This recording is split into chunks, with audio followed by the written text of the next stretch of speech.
Filmazon.com's Nikolai Adams here with Noah Lang. You're a lone screen tonight at the St. Lawrence International Film Festival. Take us inside the making of this kind of guerrilla-like film, 16 days in the middle of the Adirondacks. Yeah, I guess the first thing I'd say about it is I've come up through film for a lot of my life, and I've been involved in a lot of sets since I was really, really young. And this was by far the most fulfilling experience I had had. And a lot of that came from approaching things in a different way, of different means of production, knowing that we weren't doing things traditionally. What it was really was finding a kind of a tribe of like-minded people who were down to get their hands dirty and just make something cool. I mean, I just finished a film and someone said something that made a lot of sense to me. They said, it was a day that catering wasn't so good, and they said, and our prop master said, man, I came here to make art. I didn't come here to have lunch.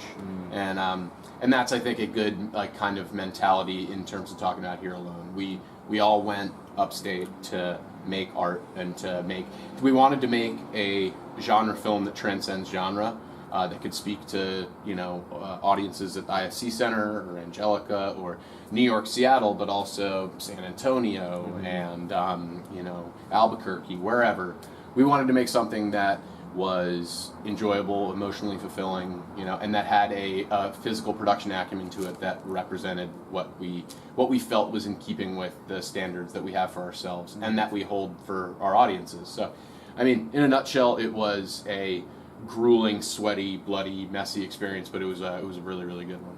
Now, take us inside the role of a producer. Perhaps some people are wondering, what does a producer do? We see 20 producers sometimes on the credits when we watch Iron Man and all these films.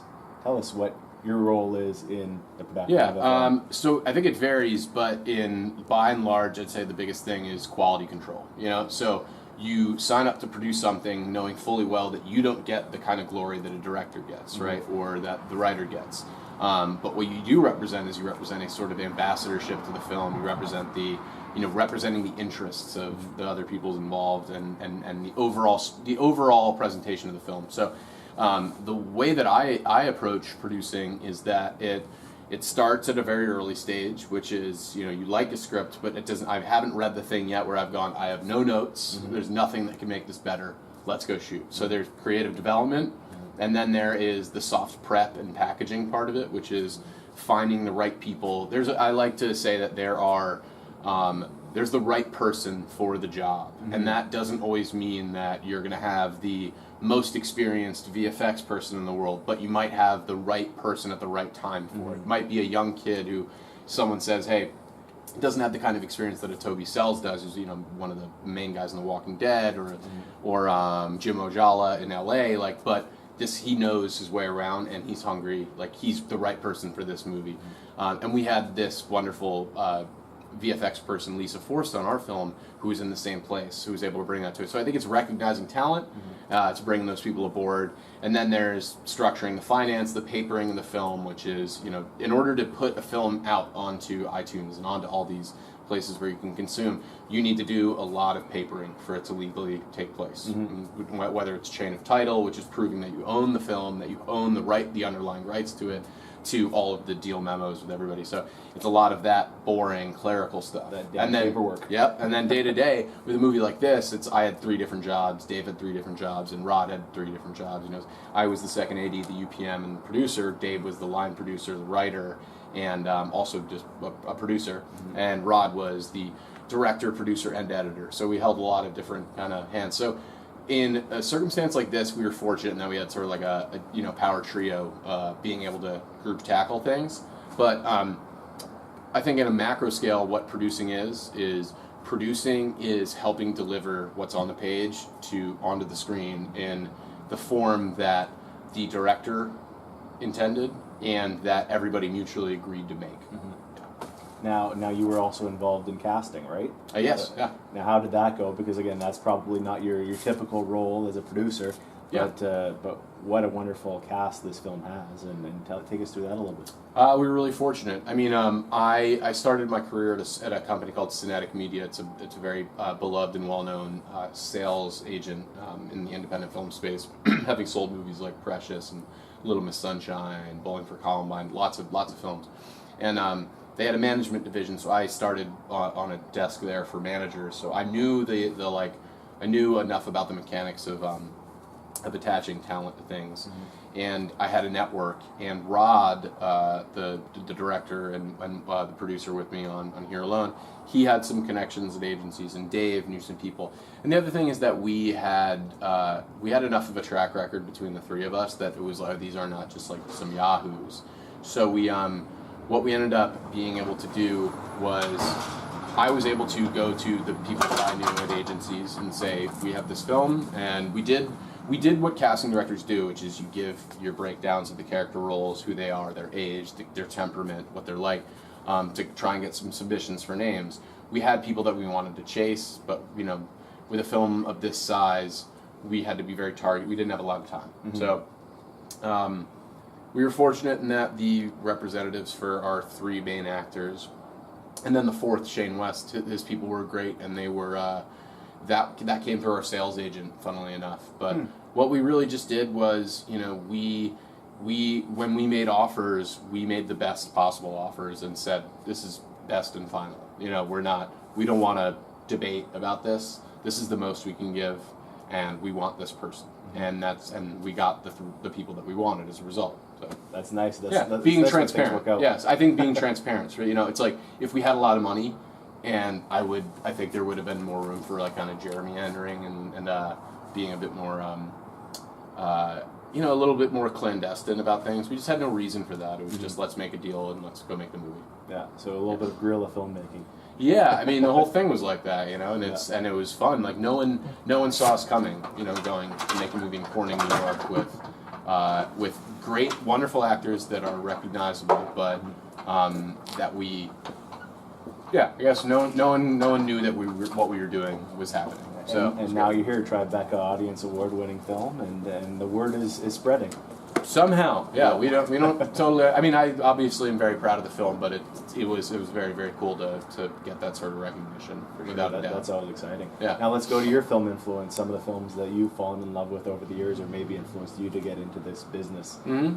I mean, God, going back, I think a lot about. I had an amazing VHS collection growing up, and I think a lot about what I used to watch a ton of. Like I look back on Alex Proyas's The Crow, and movies like The Way of the Gun and The Usual Suspects and Seven, and then a lot of classics that my dad would show me, like Bridge on the River Kwai and Badlands, and obviously the Godfather trilogy. And I really loved genre movies. I was a big for my bar mitzvah. My mom gave me the Nightmare on Elm Street box set, and that was. I just loved how horror movies used to. It hasn't stuck with me as much just because when you don't have as much time as when you're a kid, you sort of like maybe don't prioritize scaring the shit out of yourself. But like, I mean, other movies that I really loved. I mean, I've always loved Steven Soderbergh. I love Out of Sight. Like, and I thought Haywire recently was such a cool, interesting film. And that was filmed around here too, wasn't it? Haywire? Yeah. Oh, I'm pretty sure it was Northern New York. Yeah. Really interesting. Yeah. Didn't know that. God. Otherwise, I always loved westerns.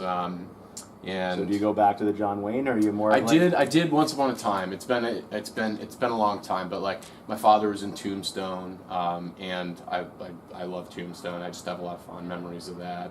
I've always loved Aliens, and The Thing is probably one of my favorite movies ever made, and Blade Runner. Yeah, just I think a lot of the kind of usual lineup of movies that young people grow up loving. I loved. So then there's a family connection to the industry then. So your father was an actor. So my father's an actor, and I always knew I've been working on set since I was really young, but I never wanted to act. Always wanted to be sort of involved in. I didn't know that I wanted to be a producer until maybe 5 years ago. But yeah.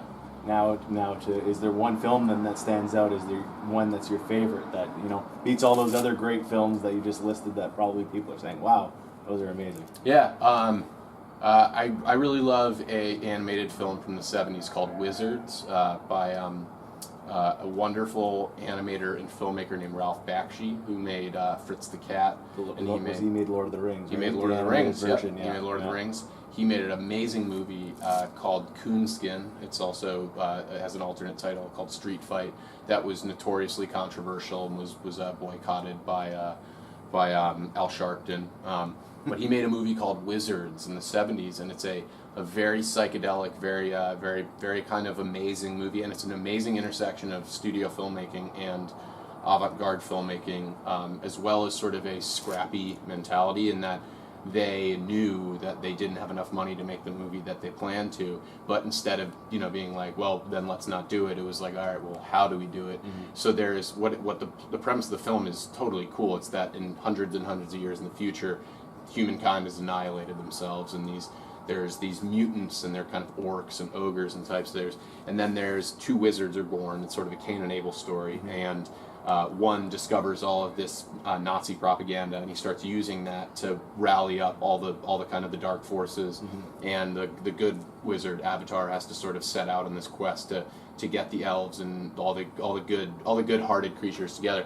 But so what they did was they actually took old war footage and they rotoscoped and they added in kind of horns, and that was because they didn't have enough money. But it's totally cool. And when I watched it, I used to rent the same VHS over and over again. It didn't feel like a cheap, way of, and I look back on that and I'm like, what a smart utilitarian way of making a movie and making something seminal. I mean, it had a huge effect on me, and it still has. I mean, I watched it maybe 5 months ago. I've probably seen the movie 40 or 50 times at this point. It's just a cool movie, and it's got these there's like a really cute, kind of babe of like an angel character, and it's just a neat movie, And knowing VHSs, you probably wore that. Wore it out. Yeah. It's funny. I put that in my bio because it actually did happen. Oh, because me and my buddies would rent this VHS so many times from the same Blockbuster. It's funny looking back on the way that we used to consume content and how I grew up consuming them, how I'm sure you did as well, and it's not the same anymore. That communal going and choosing based off because that's how we found Wizards. Was the cover art was cool. For sure. You're like, that looks cool. And posters were so vital, right? You look back at the lobby cards and the inserts and all these different posters that just drew people in. Because there's no other way for advertising, right? It's the same. I still love, there's one rental store left in my city, mm-hmm. and I go and I still love to look at the case and look at the art and read the back, and that's how I still love to choose movies often. Yeah. No, and I mean, it's funny, I think about this question a lot, is we're in an interesting changing, moment. There's a sea change going on in distribution and how people find movies, and there's far too much I think influence of power players being able to decide what gets eyeballs and stuff like that. Mm-hmm. And I think the solution is actually a very old thing, which is that these old video stores, even at my local Blockbuster, we had sections for the employees to make choices. They could curate. It's imagine if you were able to go to Amazon or you were able to go to Netflix and you were able to see people like Derek Cianfrance or Jeff Nichols, mm-hmm. or Steven Soderbergh or any great filmmaker that you can think of that they could curate a list of 10 films and that those get priority for a week or whatever. People would be discovering more stuff, and you wouldn't just have the same people. Everybody watching the same thing is how much of the time is Netflix new releases the same movies for 6 months, and it's the Avengers just on loop. And the Avenger, problem with the Avengers. It's just let's there's all these cool movies hidden in Netflix that are not indexed the same way. So, that's why I love. I don't know if you know the company Criterion. You're right. They let those filmmakers go in and they pick through that entire collection, and you just get a mind's eye into what influenced them, and I love that. Yeah, which is what we're doing here today, talking about a movie that influenced you. Yeah, exactly. So anyway, thank you so much for this. Yeah, no problem, man. This was great. Yeah.